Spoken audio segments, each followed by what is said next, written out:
My session is here, but thank you so much for staying along. We have had a big dose of NVMe or Fabrics all through the day, so I'll not try to kind of repeat the stuff. Let's get started. My name is Nishant Lodha, and I work for Marvell, and I was a part of QLogic. A lot of you guys remember QLogic as a fiber channel HPA company, and so I pretty much still do some Ethernet and fiber channel server connectivity at Marvell. This is the Marvell with two L's. So no funny action heroes here. Okay, so what we're going to do, talk about is, I want to kind of quickly get to the meat of this discussion, which is about kind of security within NVMe or Fabrics. That's one topic that has not been discussed, at least this couple of sessions that I sat through. I might have dozed off for a few minutes, so please correct me if I missed something in those sessions.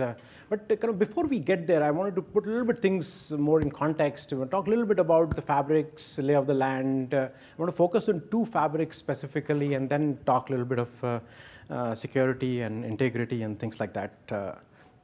Here we go. Okay.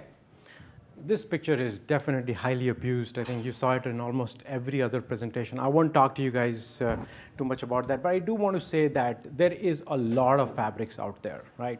But in reality, the fabric choices are between Ethernet and fiber channel, right?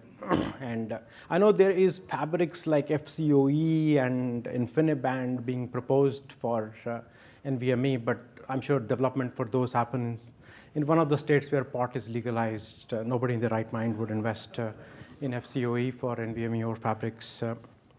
But having said that, it's important to understand a timeline that NVMe over Rocky or NVMe over RDMA was one of the first to get standardized. And that's why you see a lot of talk, a lot of chatter, a lot of integration on NVMe over RDMA. TCP just happened like maybe sometime late last year, November, like I say here. And in between was a fiber channel itself. But to me, like I said, the big thing about to me is that there are really two fabrics. Either it is fiber channel or it is Ethernet. And that's how I want to take my rest of my conversation through here. But before that, like I said, there's a lot of talk and chatter about RDMA, right? Remote direct memory access. Fiber channel says we are not RDMA, we are DMA. There's a lot of chatter about RDMA and the efficiencies of RDMA, and there is no doubt about that. That RDMA bypasses the kernel's TCP stack, gives you efficiency, low latency, all of that. But is RDMA the right choice for everything we do, right? Right? Broccoli is healthy. That doesn't mean I can live on broccoli, right? We have to understand what to use where. And that's why I opened up all the different use cases for RDMA that we see today. Right? If you look at this, right, let's start from the top right. Certainly NVMe or Fabrics, Rocky or iWarp is a choice today. For iWarp, the ecosystem doesn't exist a whole lot, so most of the choices are NVMe or Rocky. Right? Happened first, shiny object, then a lot of people paid attention to that. From there, going anti-clockwise, RDMA is also very popularly used for hyper-converged infrastructure. For example, if you start looking at Microsoft investment, starting with Windows Server 2016 with Storage Spaces Direct and SMB Direct, they leverage RDMA stack within Microsoft Windows and deliver hyper-converged infrastructure. If you're familiar with, for example, VMware vSAN, or Nutanix, Microsoft Storage Spaces Direct, or Microsoft Azure Stack, and variations of those are all dependent on RDMA transport. The neat part about hyper-converged infrastructure is nodes are limited, maybe 4, maximum 16 nodes, maybe go all the way up to 24 nodes. So limited, closed environment, all the nodes are similar, they all know how to talk to each other. So it's a good, well-contained environment for RDMA. Also enabled is live migration over RDMA, which is really neat little concept. If you look at live migration, right, live migration is moving a lot of storage blocks across the wire from one server to another, right? And typically when live migration happens, right, typically there are two reasons at a high level for live migration to happen. You are bringing a server down for maintenance, right? You need to evacuate all the VMs off from there, right, so that you can do maintenance. So live migration happens there. Another big thing, live migration happens automatically as part of services within hypervisors like dynamic resource scheduling, right? One of the server is running hot and heavy. You need to move VMs off it to unload it. Like often how it happens in my workplace, in order to move a task from me to another person, it costs me more time. right? And that's what happens even with live migration. In order to move a VM from an already loaded server to another server, it costs a lot of CPU cycles, right? A lot of copies. And RDMA is a great use case there because it offloads and does not put any more burden on an already loaded server, right? Another classic storage use case. Also, a bunch of kind of file systems, whether it's NFS or CEFs, they all leverage RDMA underneath. Also, interesting use cases within VMware ESX is a concept called PVRDMA or para-virtualized RDMA, which allows you to run HPC workloads which are typically dependent on physical infrastructure because they want direct access to RDMA NIC and RDMA stack can now be virtualized because there is a para-virtualized RDMA stack. And then certainly ICER and things like that, and nobody talks about, people talk about ICER. I haven't seen a whole lot of people use ICER. ICER is iSCSI extensions over RDMA. For all practical purposes, NVMe Fabrics is the right choice instead of ICER. But the message that I wanted to give here is that there are many use cases of RDMA. If you think about the use cases here, right, majority of them look like storage use cases, right? Although RDMA is used in HPC worlds for HPC applications, but within the enterprise and within the space that we are looking at, you see a lot of storage use cases. And a lot of the use cases here have benefits from RDMA because they run in a very contained environment, right? Where two people who are interacting over RDMA know each other, it's the same set of nodes, they are well managed and things like that, right? Right? But RDMA has challenges. First of all, there are two different types of RDMA. Everybody heard that, everybody knows that. There is Rocky, and then there is routable Rocky, and then some people call it Rocky v3, and certainly there is IWARP. The big challenge is IWARP doesn't talk to Rocky, Rocky doesn't talk to IWARP, they are not friends. That creates a big problem. A customer cannot have different RDMA camps, cannot create islands. Congestion is a big problem with Rocky, right?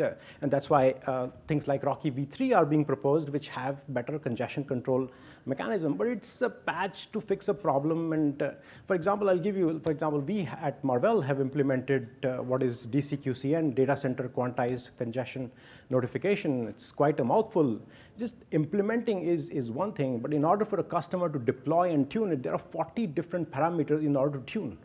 My customer does not have the skill set to tune those many parameters, and that also tune them routinely, right, over time. It's just not possible, right?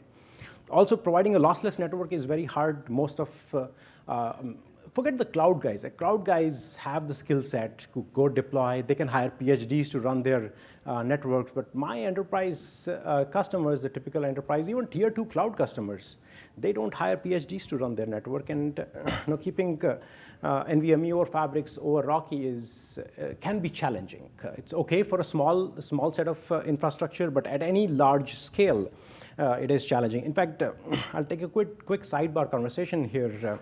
There was a lady from LinkedIn who made a presentation at Flash Memory Summit, which happened a couple of months ago, right here next door, right, in Santa Clara Convention Center. I'm not sure who all of you guys heard her, but she said there are 3 important things that you need to do when you need to deploy RDMA in your data center. When you have to go and talk to your network admin, 3 big things, right? Number 1, make sure they're sitting on a chair so they don't fall off when you tell them you need a lossless network, right? Number 2, money, because you need to send them for training, additional training. Number 3, you need to bribe them with beer and chocolates in order to make it success. 3-step recipe, right? Okay, so certainly if I say RDMA is not the right, you guys don't believe me. So whom should we believe about the challenges with RDMA? We should look at the world's largest consumer of RDMA. And anybody's guesses who is the world's largest consumer of Rocky, for example? It's Microsoft Azure. Right? Microsoft Azure runs primarily on Rocky v2, right?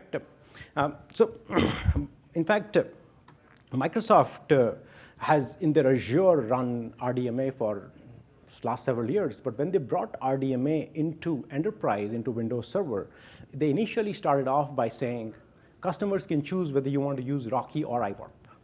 We don't recommend one over the other.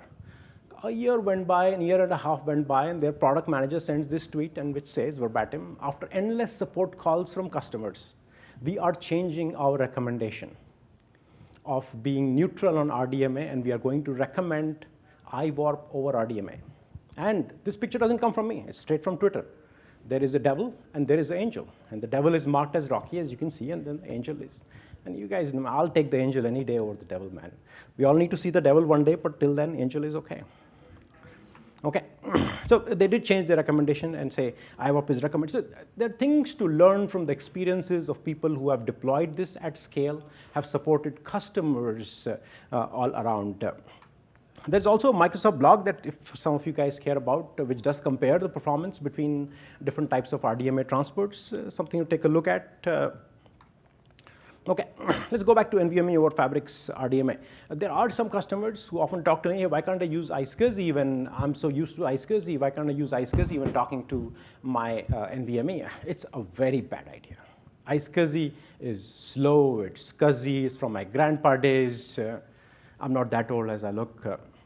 But iSCSI is highly inefficient. And if you see this chart here, this is a little older chart with the Intel P3700, so the overall latency is a little bit high. So on the very left is a local NVMe drive. It does X amount of latency and X amount of IOPS.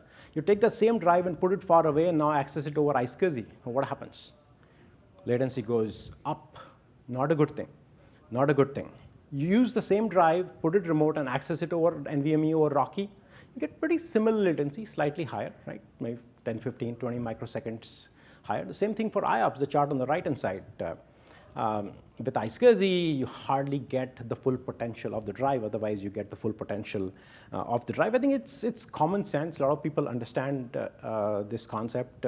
And that's why all this chatter on NVMe over Fabrics. But believe me, there are customers out there who still believe in iSCSI and still want to continue to use iSCSI because it has worked for them all this while. What can be wrong with it, right? Okay, there is certainly Fibre channel, FC NVMe. A lot of people talked about it here. Craig here, he's one of the guys who helped develop the standard. So thank you, Craig. FC NVMe is very exciting, and FC NVMe is basically simple as NVMe over RDMA helps transport NVMe over Fibre channel. The cool part about this is that Fibre channel has been trusted for storage from a long time, right? 20 years. Customers like Fibre channel, have investments in Fibre channel. The other cool thing about it is that the existing Fibre channel HBAs that customers have bought a few years ago, they can be enabled via a simple firmware upgrade to do FC NVMe. No rip and replace. Customers love that. Nothing more to pay for. No RDMA to manage. Fibre channel, I trust in Fibre channel. Just upgrade the firmware on those Fibre channel HBAs and I get FC NVMe. Doesn't get better than that. You don't pay anything extra. Firmware upgrades happen in usual routine cycle, and one fine day you have FC NVMe. In fact, just maybe two weeks ago, Dell EMC announced a Fibre channel FC NVMe based storage array from their PowerMax line. If some of you guys read Gartner reports or read the Wall Street Journal, EMC has been hogging the bottom right corner for the last months, and they claim to be the #1 guy in all flash arrays. So if they embraced FC NVMe, it must be what customers need.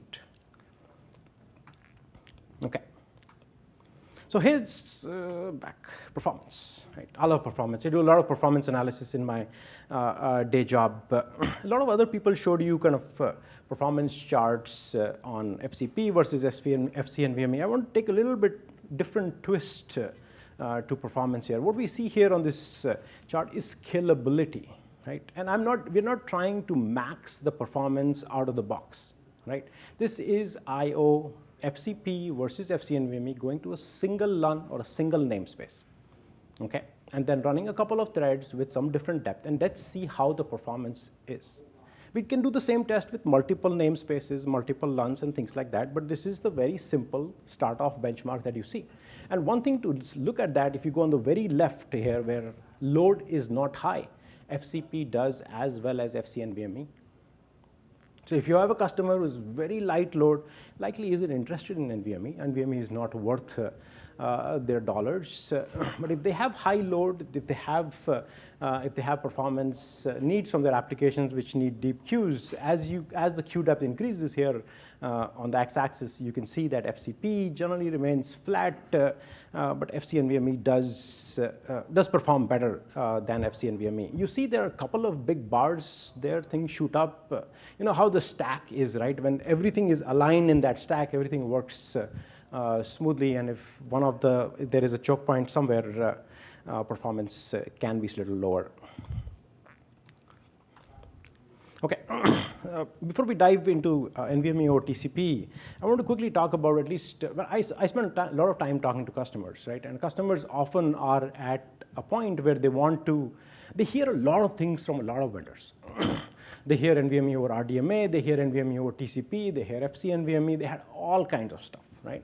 And they ask us, who have a long relationship with their customers, hey, what is the right choice in terms of my applications? And in general, my advice is, without signing a piece of paper to them, my advice is that if you have the modern databases, if you are just looking to extend your DAS into a JBOF, or you have machine learning kind of applications, NVMe over RDMA is a good choice. Small environment, very high performance. You generally have the skill set to manage a lossless network, and you can do what needs to be done. But if you're running your typical enterprise applications, banks, schools, financial institutions, airlines, things like that, right? You have always invested in Fibre Channel. You have trusted Fibre Channel. Fibre Channel is reinventing itself with FCNVMe. Stick with Fibre Channel, right? It'll give you the same reliability and what you have always expected. For example, my kids, they go to the Cupertino School District, and Cupertino School District has several thousand students, several thousand teachers, a lot of laptops, a lot of background equipment. Do you know how many IT people run all of that? There are 2 guys that run all of it, right? And they have invested in Fibre Channel all of this while. You cannot expect those 2 guys to learn something totally different, reinvent, while they are completely busy in their day job, just keeping all the equipment up. They trust Fibre Channel, they continue to use Fibre Channel. Right? As simple as that. But there is also NVMe over TCP, and NVMe over TCP is anybody who's looking to scale out NVMe over Ethernet. TCP is a great choice. Any application that you think you can run on TCP without creating different islands within your data center is a great choice. The big part about, and I will talk about the TCP a little bit more. Okay. So what's TCP? I think you guys heard from all the other speakers. It's just scaling out NVMe over a standard TCP network. One of the biggest kind of challenges for NVMe over TCP has been performance, right? You use a host-based TCP stack that's inefficient. It's slow, tail latency is terrible, overall average latency is too high, and people don't seem to want to marry something like TCP with NVMe, because they don't want something slow to go with something really fast, and they like the concept of RDMA to go along with NVMe. But at the same time, you also need to understand a couple of things, right? In my opinion and in my view of all the time I have spent talking to customers within the enterprise, telco, and tier 2 cloud, simplicity wins almost every day. If the solution, however good it may be, if you cannot deploy it, cannot manage it, cannot keep it consistently running, it is worth nothing, right? And that's why NVMe over TCP is simple, trusted. Guys know how to run Ethernet, guys know how to run TCP, same switches, same networks, you can run it. So the problem to solve here for NVMe over TCP is how do you try and get the performance of TCP a little bit closer to RDMA? And that's what I want to cover in the next few slides. A little bit of kind of background here before I jump to the next slide. Historically, NICs have always attempted to offload storage protocol, right? There is FCOE-based converged network adapters that did FCOE offload. There is iSCSI offload. There are NICs that do RDMA, for example, iWarp. There's one thing that is common between anybody who does, for example, iSCSI offload or even iWarp. In order to do iWarp on a NIC, you require some kind of TCP offload engine to happen on the NIC, right? End of the day, iWarp requires TCP, and that TCP needs to be offloaded onto the NIC. So there is this tow engine that many vendors have on their NICs, including the Marvell NICs. And what we did was we utilized that TCP offload engine. And this is a little bit, keeps jumping. There's a little bit work in progress, but I wanted to give you guys some early look into this. This is NVMe-O TCP. On the very left is an initiator, on the very right is a target. And my apologies, a lot of small fonts here. Fitting it with this right side SDC bar is painful, trust me. So what we see here is that on the very left is the initiator, the host. That is not offloaded. That's the standard software TCP. What happens here is that the host, the Linux stack, the x86 need to spend time creating the PDU, attaching the PDU header, doing all the TCP fragmentation, TCP headers, reassembly, all of that. Right? All of that work needs to be done by the host stack. And that costs increased CPU utilization, that costs higher latency. What we do is, because on the Marvell NIC, there is already a TCP offload engine, right, which we already leverage today, for example, to deliver IWARP. We use the same thing to deliver iSCSI offload. Why not utilize it for something that customers have already trusted, right? So we used it to offload NVMe-O TCP. So what we do here is that once the PDU is created by the NVMe layer, attaching the PDU header, doing all the TCP header processing, fragmentation, all of that is now done by the NIC, and that helps a lot.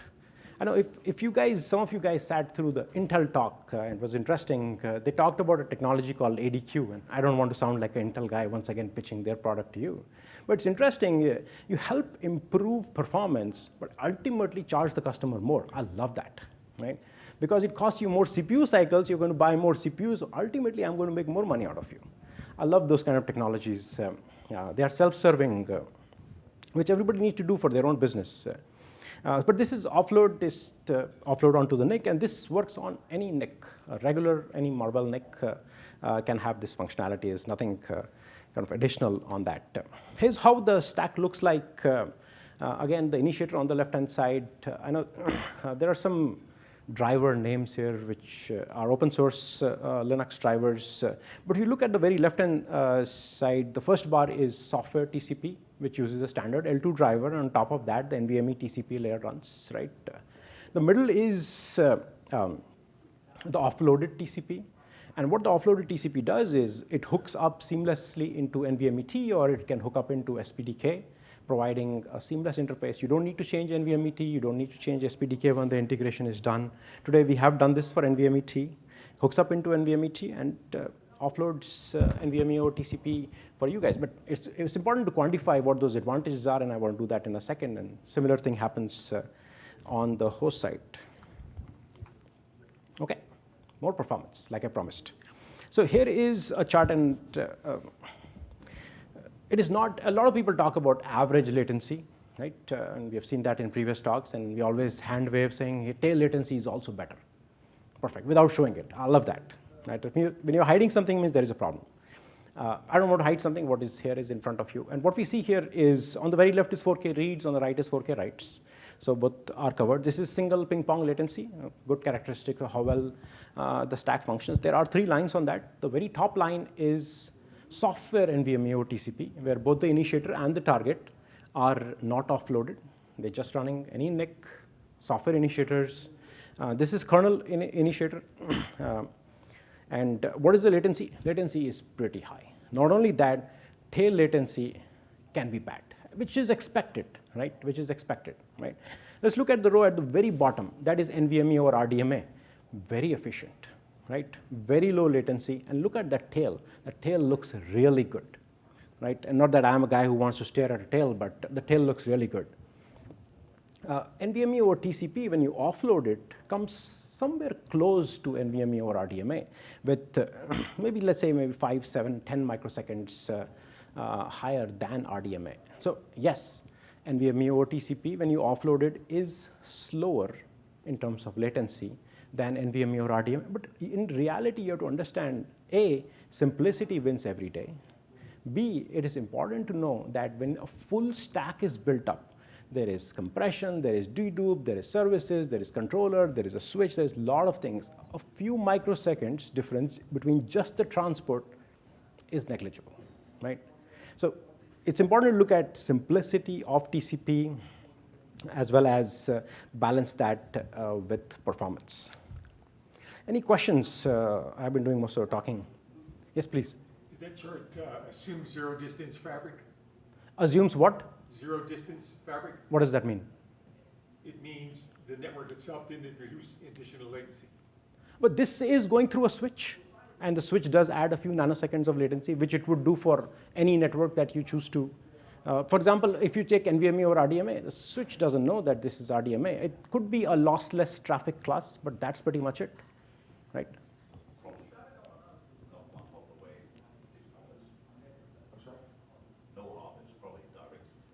Yeah. No big network behind it. But the big network applies to everything. Right? And the thing is, bigger the network, more the challenges with delivering lossless. Right? But TCP, we all know TCP, the internet runs on it. It ain't congested. Right? With all those undersea cables and millions of people on their phones, billions of people on their phone. More questions, please. OK, I will keep going. So other thing also to understand is what is the cost of NVMe over TCP? This is a slide that you won't see from Intel, for example, like what's the CPU cost of doing NVMe over TCP? Oops, it keeps jumping on me, sorry. My computer is bored, it thinks it's Friday, it's time to go. I'll make it quick. I know. So this is what is the cost of I/O for NVMe over TCP? If you look at this chart here, we compare again software TCP with offloaded TCP. Right, and in this case, we are doing line rate IOs at 128K, both read and writes. This is a single socket system, probably 18 cores or so. You see, it's almost 3 times to 5 times more CPU that software TCP needs. Right, that's the extraordinary amount of processing power to throw away at processing IO. Right, and if you think about the cost. The power, the implications of burning so much CPU cycles. And this is not in polling mode yet. You start doing fancy polling here, and there are more CPUs being burnt, I'm sure. It is, however, important to understand that if you have talked to people who develop storage arrays, let's say a storage array has 10 cores, right? They look, in general, there is no more room than 2 cores within this 10 cores in a storage array to process I/O. Other cores are defined for other services. As you put NVMe as the backend of those storage arrays, it's very hard for them to, instead of 2 cores, dedicate 4 cores, 8 cores to it, to I/O. Just not possible, right? They have a quota in amount of cores they will give to I/O, and if you can stay within the quota, you can take their business, right? Here's the chart. I'm not sure if you can see the red bars here, and everybody sees this when running I/O. There is the top one with offloaded with hardly any red bars, and the bottom one is software. A lot of cores are spinning on a lot of time, mailing their checks to Intel.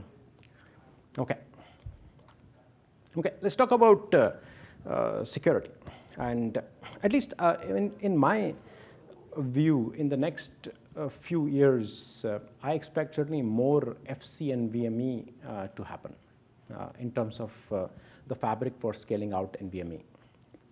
And there will be some Ethernet into play, and eventually you will see, I believe in maybe 5-7 years, probably Ethernet may be the dominant fabric, but in the next few years, as Fibre channel investments have happened, a lot of people talked about Fibre channel investments, Rupin, Craig yesterday, and people want to continue to leverage those investments. There's nothing wrong about that. There's nothing wrong about leveraging your investments as long as it serves your purpose. So it's important to talk about what kind of security can be done for FC and NVMe. But before that, let's talk about what are the key drivers for storage security, right? And a lot of time, the two words kind of get confused between storage security and storage protection, right? When I mean storage security, I mean keeping your data out of the hands of malicious people who have intent to steal your data. While storage protection is more about making sure that in the event of a disaster recovery or things like that, your storage, you can recover back from it. although protection does seem like security. But so I wanted to spend more time talking about security because that is the purpose of delivering security over fabrics, in this case FC and NVMe. So a couple of the big things that are happening in terms of organizations and governments and things like that. See, if even today, or maybe even until a couple of years ago, in general in data centers, from organizational perspective, storage is held by some other group, security is held by some other group. Generally, if you think security, you think Ethernet networks, right, in a data center. Right? Storage security is generally not being thought of so much. But in the recent events, if you see, not every couple of weeks you have some breach. There's Capital One, there was Target a way ago, and there's so many of these. And I know, for example, for the last year, I'm having free credit monitoring just because 3 times with Equifax, with Target, and with Capital One, my account got stolen. So I don't plan to continue this. Hopefully somebody secures my data. And a lot of governments are thinking about what needs to be done, whether it's GDPR, whether it is what I call as the Snowden effect, where malicious insiders stole your data. It's important to think about how you can secure your data and secure your data, especially in transit. Now, if you look at fiber channel, right, there are some new use cases developing for fiber channel, new and existing. There are more distributed data centers. There's a lot of fiber channel happening between data centers in terms of replication. Even there are hosters who are hosting multiple different tenants on a fiber channel network, and they want to make sure that these two networks, without being physically separated, can be virtually separated by things like doing encryption on the wire. Keep jumping, sorry. Just quick, a little bit more harping on data breaches. We hear about them a lot of time. It happens to big companies. There's potential for them to recover from it. It happens to a small company. It pretty much takes them out of business. Right? Data from IBM, a typical average cost can be up to $4 million to recover from a data breach. It can take up to 90, 70 days in order to contain and know about a breach. A lot of time, a lot of dollars per lost record. If you see here on the right-hand side, a nice chart done by some website, I think, databreaches.net here. It shows across years all the companies by the size of the number of records stolen or the size of the bubbles. That place is busy. There are big bubbles there, and I can see my free credit monitoring coming from Target, from Equifax, and Capital One on that. So a lot of security is top of mind for CIOs, especially for storage, both from a regulation standpoint as well as the cost to recover from a breach. Having said that, when I talk to customers about fiber channel security, right, generally I get a laugh. What are you talking about? Fiber channel is already secure, isn't it? Who believes fiber channel is not secure? Here. No. Not secure. Okay, perfect. Thank you, Craig. At least you helped me out. He didn't have too much cake. Still awake. So yes, fiber channel is secure. I absolutely agree with that. There is, within fiber channel network, there is physical security. That is a segregated network, right? Typically a dedicated network. Data centers are physically secured. There's neat concepts like zoning, unmasking, things like that that are most often implemented. I haven't heard publicly of kind of a large data breach happening because somebody hacked into a fiber channel network. But that doesn't mean something that has not happened in the past. You don't want to be the first guy on which it happens. And I don't know how many times it happened, but never became public light where actually somebody accessed illegally into a fiber channel network. So yes, fiber channel is secure today. There are reasons because it is a dedicated network, because there are things that are implemented in it. But first of all, no amount of security is enough. And being overconfident about your security is a definite recipe for disaster. Having said that, like I said, there are a couple of things to understand why security for fiber channel is becoming more and more important.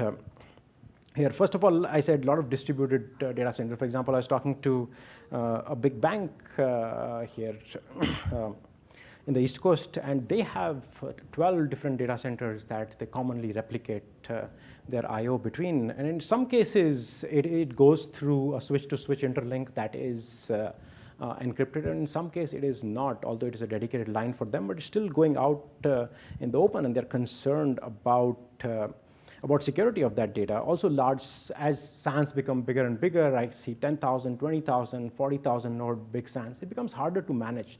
Mistakes can happen and things like that. One of the most common thing that could potentially happen, right? A lot of time customers have something in test and dev before they actually take it to production.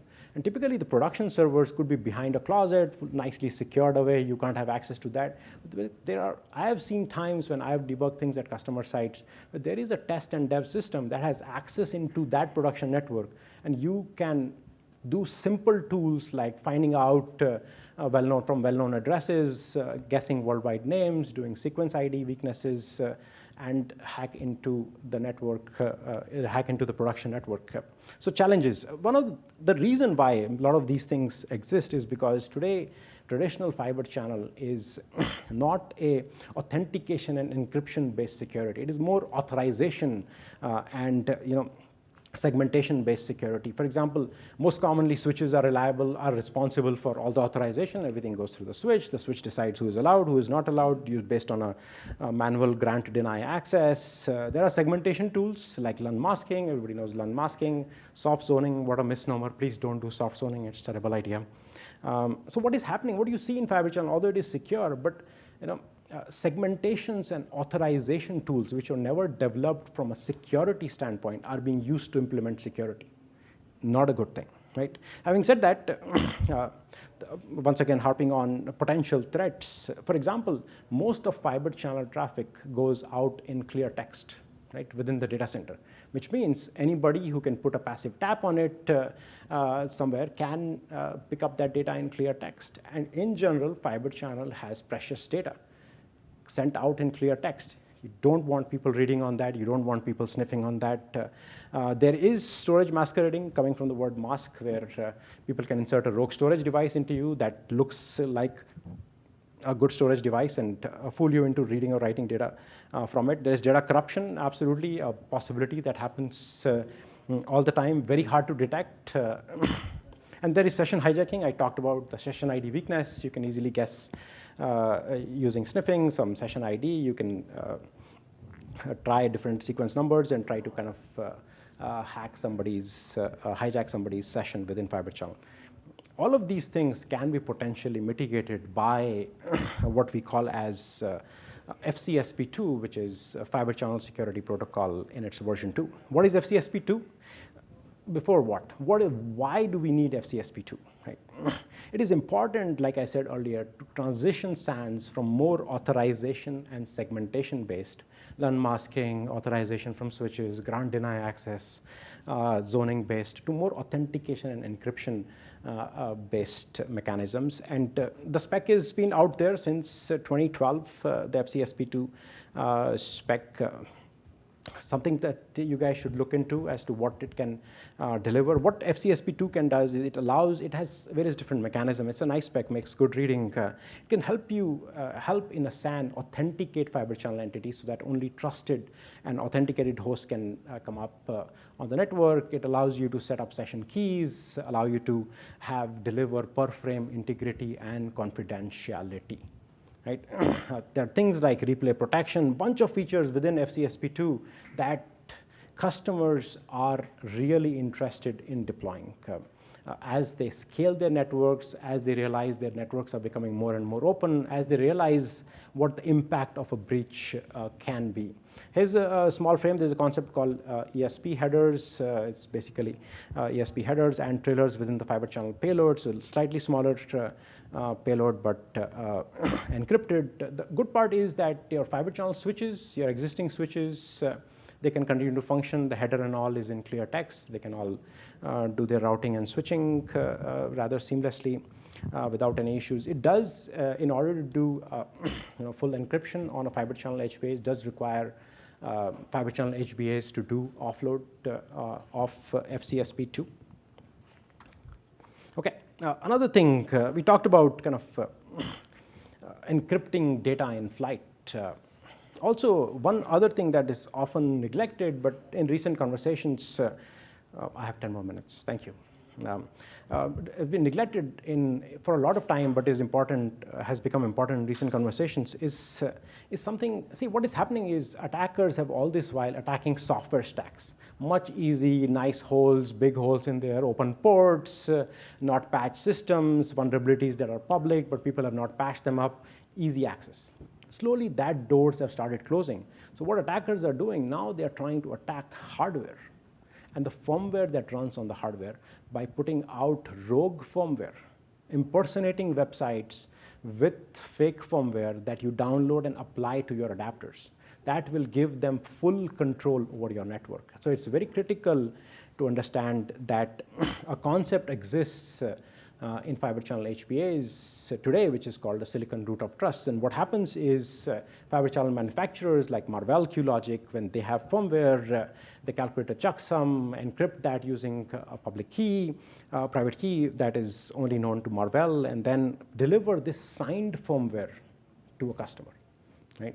And when this firmware reaches the customer site or they download it from a website, it is verified to make sure using a hardware root of trust key that is embedded, immutable key within the fiber channel HBAs to ensure that this firmware actually came from the manufacturer, right? Extremely important. Small little HBA firmware, nobody cares about that, but it's kind of important to understand. So the signature is verified every time you update the firmware, every time you boot up the system, and every time the firmware has, if it has crashed and come back up again. Key takeaway, okay. So one thing, I don't want to summarize all of that, but I do want to kind of iterate. All through the session, you saw a lot of performance numbers, right? You saw a lot of conversations about use cases, things like that. My advice to my customers and my advice to you guys and advice to your customers that you talk to, please don't pick a fabric based on just its performance. Oh, RDMA has the lowest latency, 8 microseconds, 10 microseconds, let's do RDMA. No. Just don't go by performance. You have to understand what your skill set is within the company. If the company has fiber channel expertise, the company has Ethernet expertise, right? It's important to understand what your culture, what your install base is. Important to understand what your use cases are. Also important to understand from what network can you get things like encryption and security, right? Having said that, that's oh, please, sir. How widespread is implementation and actual utilization of FCSP2 encryption? So FCSP2 hull this while has become, all this while had remained a standard shelved in some, but we are developing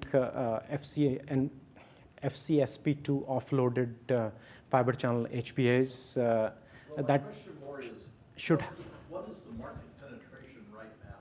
Well, I try to answer your question because we are just developing those fiber channel HPAs which have encryption FCSP2 capabilities. There are a few customers that have already deployed it. In fact, you should look for a big announcement. I'm sorry, I can't name who the customer is, but if you go back and look for a big security announcement that has happened from one of our large OEMs, you might be able to glean some actual implementation that happened. But standard has been out for a while. Products are just now coming to fruit. As FC NVMe or NVMe or Fabrics actually happens in the data center, it'll intersect it then. Right? Yeah, when I was in the tape world, from the early 2000s, every generation we would look at whether it's worth putting into the silicon, Yes. the encryption, and Yes. the answer was always no. Yep. But yeah, this time that investment has happened, and I can tell you there are several customers who have already bitten into it, right? And see, it's one sec. There are two things. There is no other time in the past than now where security has been so important, especially storage security. Even if customers don't care a bit about their customers' data, right? They still now are bound by regulations, right? I'll give you a simple example of how much people trust fiber channel with their data. There's a large cloud customer, right, that you all use for your search engines. Their own billing data runs on fiber channel. All of the other useless customer data runs on some other cheap network, right? And they want to make sure that their data is protected. You had a question, sir. Yeah, so I know it's still like work in progress, but in the encryption of FC, where are the keys inside? Well, there needs to be implementation of a key management server that helps distribute certificates and all of that, and that today is different for different implementations. For example, one customer that has implemented uses their own mechanism. On the host, for our own internal purposes, we use strong SWAN, or we actually manually apply the keys. But for any scale, you would require, yep, got it, 5 minutes. So developing space, got it. Thank you. Yes, sir. You mentioned your public key in the hardware root of trust Yes. is immutable. How do you make that immutable and be able to control it? Do you have to program that in the factory, or Yeah, in factory, it's a hardware fuse that we pull. it's using fuses in the chip? Yes, So that yeah. it's written and burned in by It's written and burnt in, yes. And there are multiple keys that are burnt in case one is compromised. We can re-sign the firmware with newer keys. So there's even second level fallback mechanisms. There are some technologies which allow also co-signing, where we can sign as well as the customer can sign and then give it to end customer. So a lot of different variations. No NVMe or TCP questions. Everybody looks like a Fibre channel fan here. So is this something different that Cavium is also? Say that again, something different that? Cavium? Cavium? Yeah, Cavium is a company that got acquired by Marvell. And that's how I came from QLogic to Cavium and Cavium to Marvell. That explains that. Yes. See, in the semiconductor industry, innovation is not as fast as the software companies, so it's innovation by acquisition. Don't quote me on that. Well, thank you guys. Thanks for listening and thanks for staying back.